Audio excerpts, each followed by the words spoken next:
All right, so long story short, the TikTok algorithm likes to send a lot of my content to people that I work with down in East Texas or where I'm at now, Southwest Louisiana. A lot of them are Trump supporters at some of these job sites.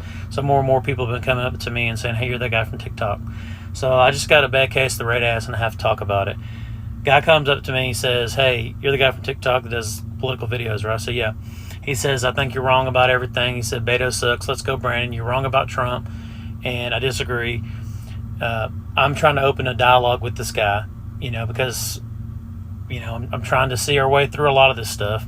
So I said, well, I appreciate your candor. I said, but I'm sure we do agree on some things. He said, well, I saw a few of your videos where you mentioned you were you served in the military, and I just want to say, politics aside, thank you for your service.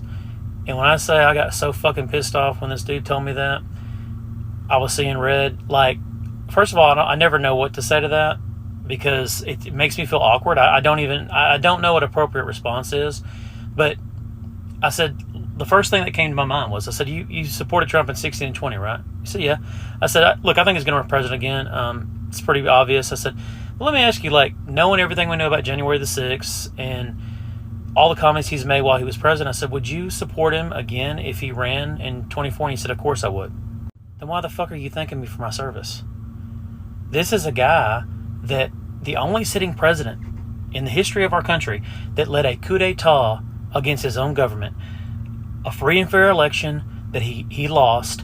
He was perfectly fine with police being killed, subverting American democracy, having his vice president hung on the steps of the Capitol. And that's what you're supporting?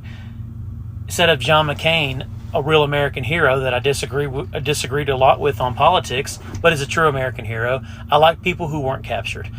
Goes to France, D-Day celebration, and doesn't want to go to the graveyard where D-Day veterans were buried when they were killed in action, and says, why should I go there? It's full of suckers and losers. That's what he thinks about the military. That's what he thinks about the troops. Your grandparents and mine recognized fascism, and they went off to war to fight against it. They didn't join it.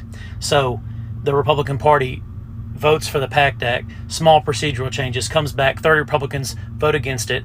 Josh Hawley, Ted Cruz fist bump it on the floor of the Senate. I felt fucking physically sick. This is a bill to specifically expand health benefits for veterans exposed to burn pit toxins. If you really want to thank me for my service, don't vote for fascists. Fight them.